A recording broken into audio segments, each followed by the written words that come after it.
War in Ukraine looms, of course, over this G7. What exactly is top of the agenda?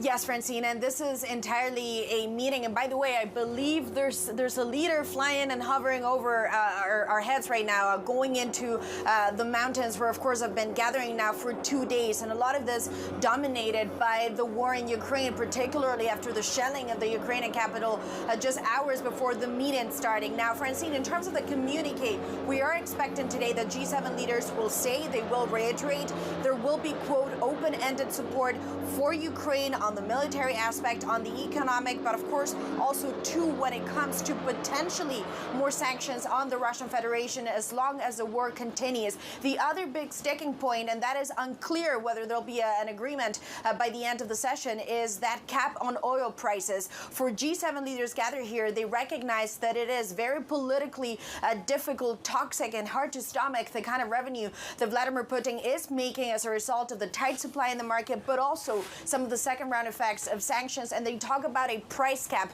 on Russian oil, but this is a very technical discussion. As you know, it is very hard to implement in real life, and they also worry about some of the big buyers right now, like India. Will they side on this big coalition? This is the most active discussion going on, but it's not clear whether an agreement will be reached.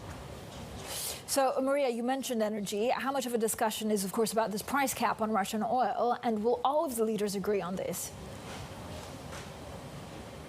Yeah, and this is an idea, Francine, as you know very well, that has been pitched a number of times by the United States. The Germans at the beginning, they weren't very convinced by it. Yesterday, the French say, quote, they don't oppose it at this stage. The Italians are incredibly vocal about the fact that you have to cap it. You have to put a ceiling on it. So there is some political momentum going into this. The fact that you have emerging markets like India, South Africa also participating on this could give it a much wider global momentum too, but they also recognize the implementation could be very difficult. The other big issue too, Francine, has to do with the gas story. The oil is seen as a moneymaker, but gas is a geopolitical weapon. There's a lot of concerns, of course, about Vladimir Putin unilaterally cutting off supplies from now until the end of the year, perhaps trying to sabotage the storage for European countries. Remember, they have been given a deadline. By November, they have to get their storage full so they're able to weather the winter, but it's unclear whether unilateral moves from Russia could put an issue on that and could threaten that.